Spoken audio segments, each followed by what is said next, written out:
Patriots Must Rise. Um, in this episode, we are going to be talking about the validity of the Osama bin Laden letter to America that has recently resurfaced thanks to the recent trouble in the Middle East and people Googling Islamic terrorism. We're going to be talking about some good news in the 2024 general election race, and the interesting trends around that. So let's start with that. First, Donald Trump has basically taken all the swing states in recent polls on both sides of the aisle, conservative and treacherous. We have actually seen that Donald Trump is squashing Joe Biden. All right. But the swing states in question that have seen these polls have all filed for injunctions against Trump being able to put his name on the ballot for the presidential race. They're citing Section 3 of the 14th Amendment. But the problem is the legal definition of insurrection does not qualify for these injunctions to even be considered. So the judges are throwing them out. And with every time that the judge throws them out, President Trump has even more legal standing against the idea that he was responsible for an insurrection. So not only is Donald Trump still in the running for the presidency, all of the pending litigations against him are in jeopardy as these judges throw him out. Okay, there is that. By the way, Patriots Must Rise is a completely crowd-funded podcast. We do not accept sponsors because we do not want to be beholden to the people that have the money. So if you want to support us so we can actually speak freely and not be controlled by anyone, that's what the QR code in the corner is. Also, in the description, there is a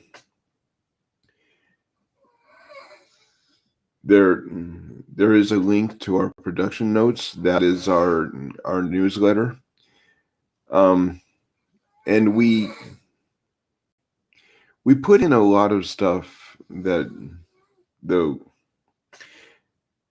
rest of independent media doesn't necessarily find or even think is newsworthy sometimes. I sincerely suggest that you subscribe. It helps us greatly. It helps the movement. Okay, with that,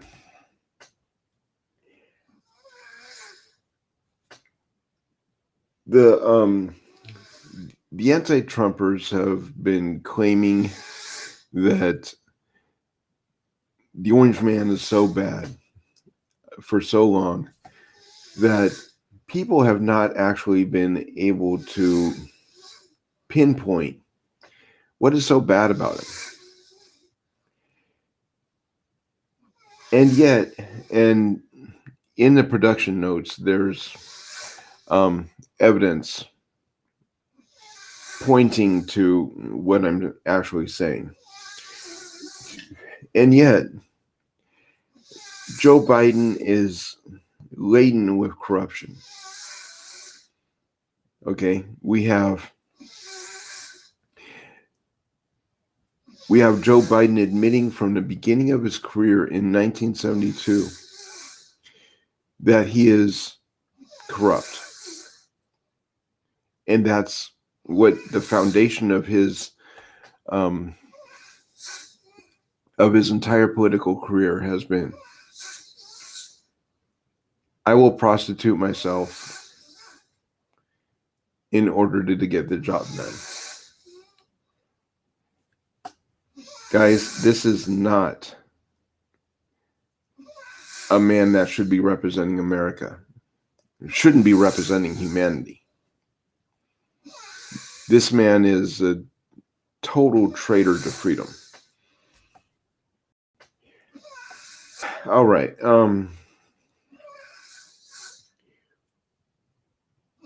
Going back to the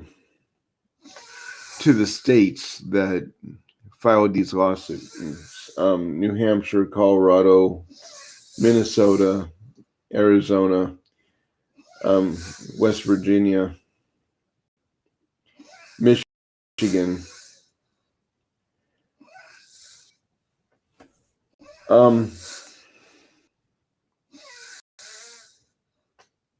They all have one thing in common, and this is very telling about where the race is going to go.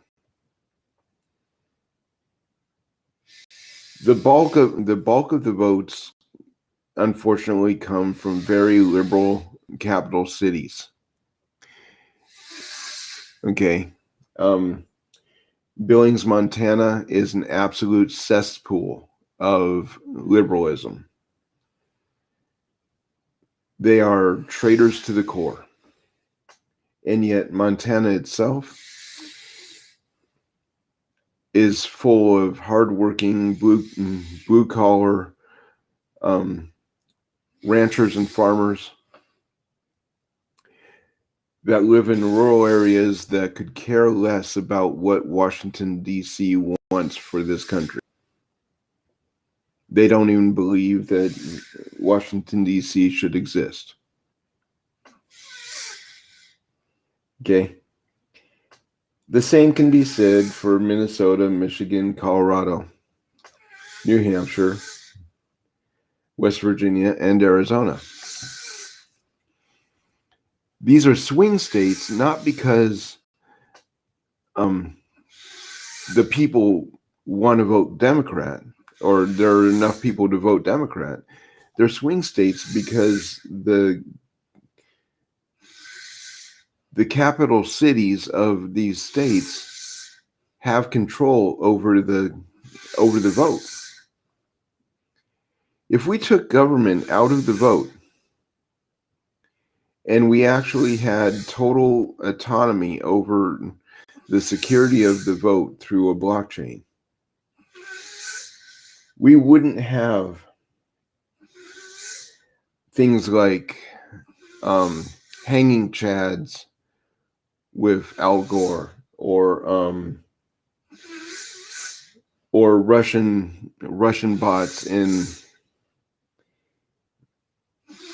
the 2016 election with more bullshit from the Democrats.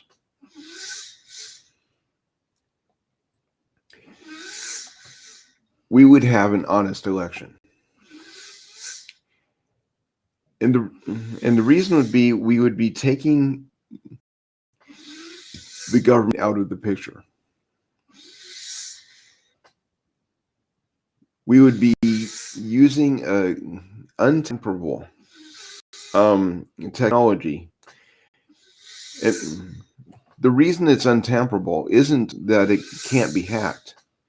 It's that the transaction does not go through if it is hacked. Okay? A new transaction is started. And that's what keeps it honest. This is something that the Democrats would never want us to actually institute, because they don't want an honest election. They want democracy as long as they can control it. That's a direct quote from Hillary Clinton.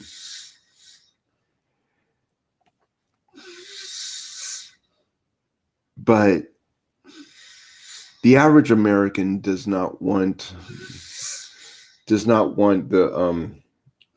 woke bullshit that we're seeing. They don't want government in our schools. They don't want government telling us how we can live our lives, or how we should live our lives, or whether or not we need to get a shot. We're hardworking American adults that live our lives to take care of our children, come home, love our family, and continue to make progress in this world. That is a mark of a good man, and sometimes a good woman. It is not my belief that it is right that a woman should be forced into the workforce. That's not the role. The role of a woman is to uphold the sanctity of the house, rear the children, educate them, instill morality into them.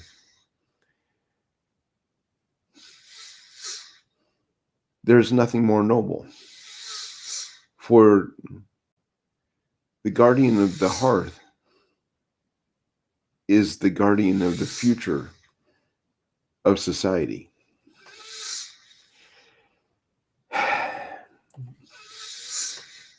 But that's also under attack. We see it with the transgenderism, the homosexual agendas and stuff, that the bulk of homosexuals in America don't even support. These are activist groups that are making the wheels squeak for the very smallest minority of American population.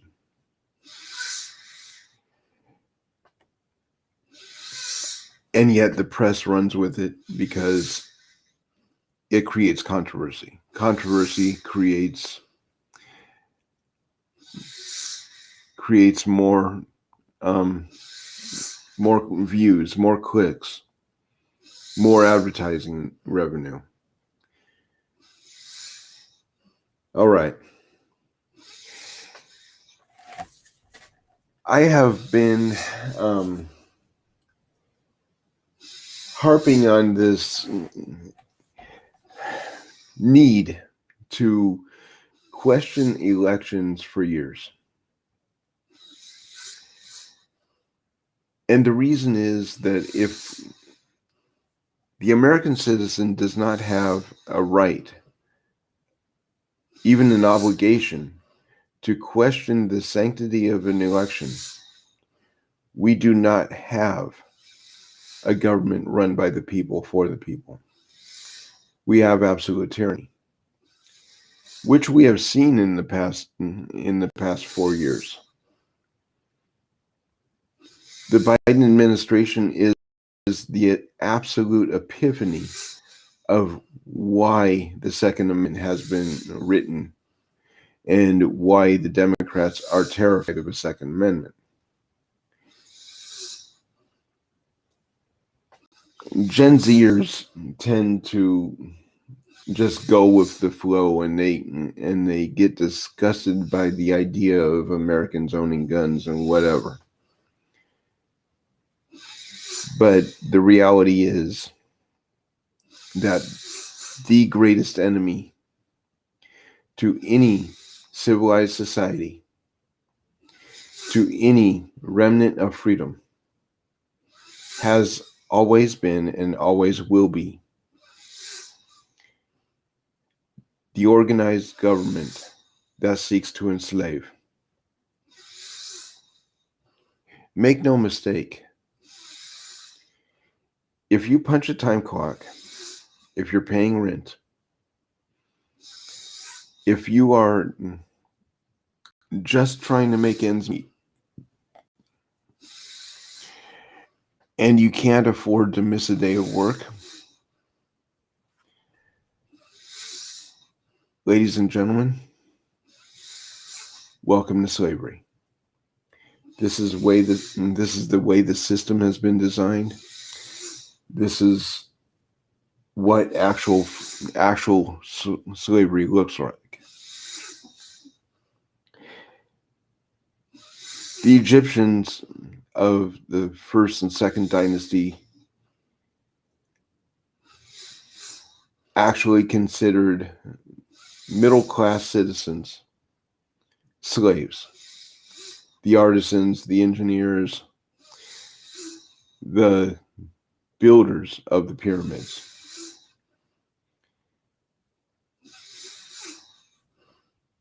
Nobody ever said that slavery is a new thing. It has always been a weapon of class warfare.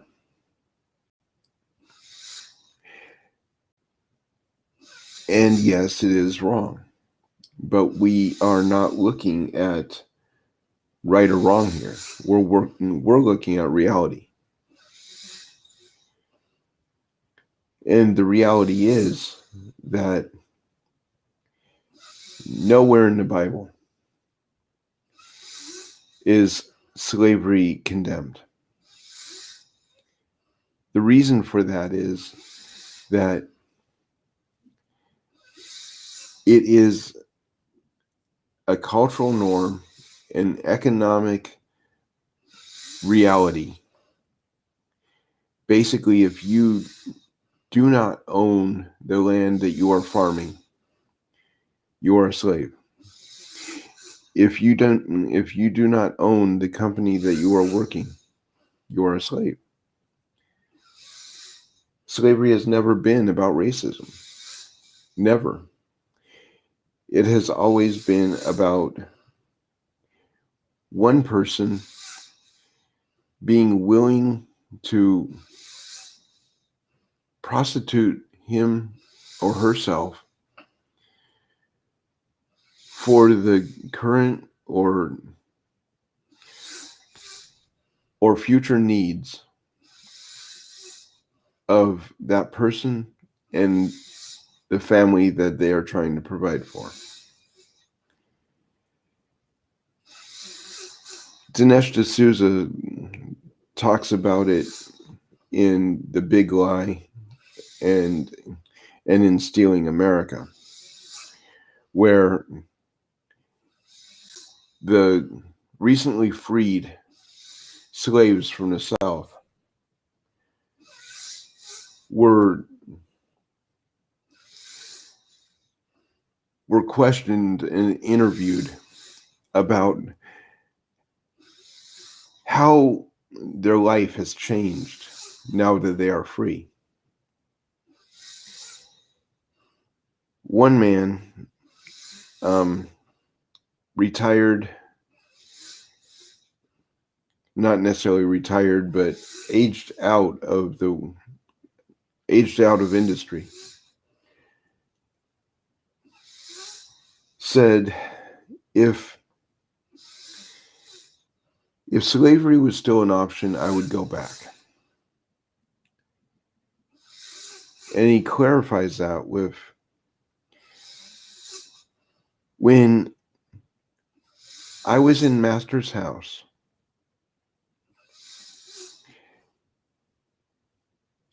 I never questioned where my next meal was going to come from. I never questioned if I was going to have a roof over my head the next month, or food or clothes on my back and shoes on my feet. But now that I am free, all of those questions come to mind.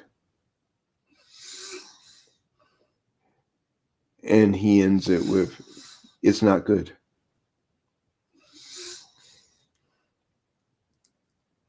This is how the socialist mindset starts to work and creep into a person's mind. Not because our economy is doing well, or I have a job now, or I need to value the work that I have, because the work that I have is providing for me. The fear of the struggle, the need, the psychological need for somebody to feel like they were safe from being cold and hungry, feeds on the narrative. And then socialism grows. And then it morphs into communism, which eventually becomes fascism, anarchy, and total destruction. Ladies and gentlemen, this is what the Great Reset is all about. In Portland, Oregon,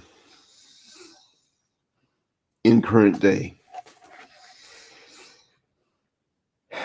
the city is no longer issuing permits for single family dwellings to be built. They are only offering permits to build multiple family houses like duplexes or apartment complexes. This is the narrative of the 15-minute city. And it's the direction that we're going. You will own nothing and you will like it. We have to fight back. If we value our freedom, if we actually define our freedom as individual sovereignty, we have to fight back.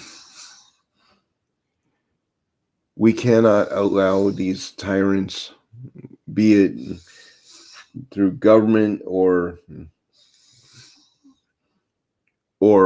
corporate entities, to build on our fears. In many cases, the man on the street, excuse me, that is sleeping in a tent is far more free than the perceived rich man that just drove up in a Ferrari. Because that homeless person, while there is no certainty as to where or how that person was going to eat for the day, that person doesn't have the responsibilities that are tied to the personal belongings. And that is really where the appeal of the Great Reset is coming from. And why even seemingly intelligent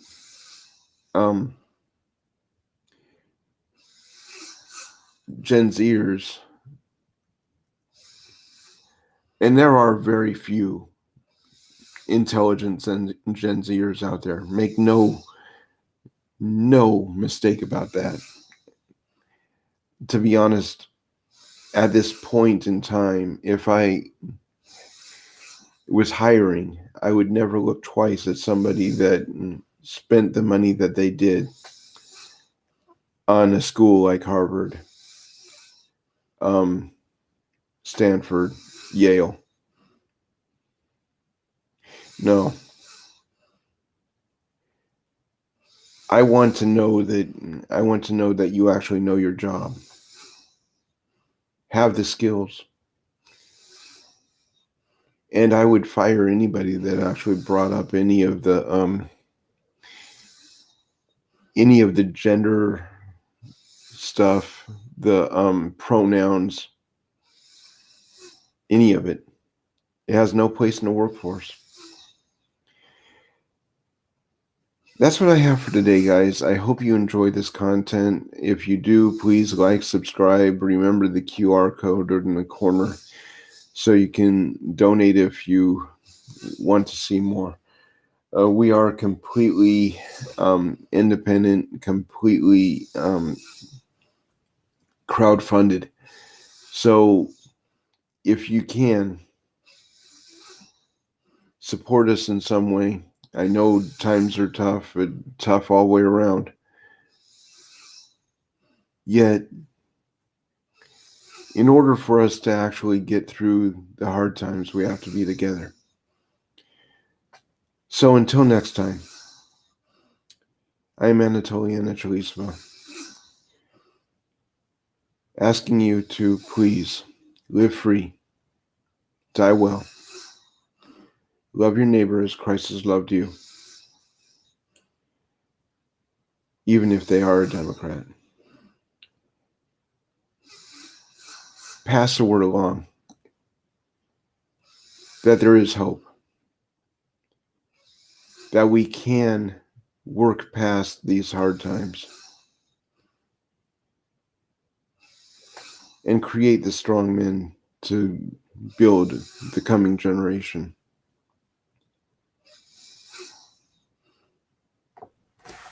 That's what I have for today. Peace out.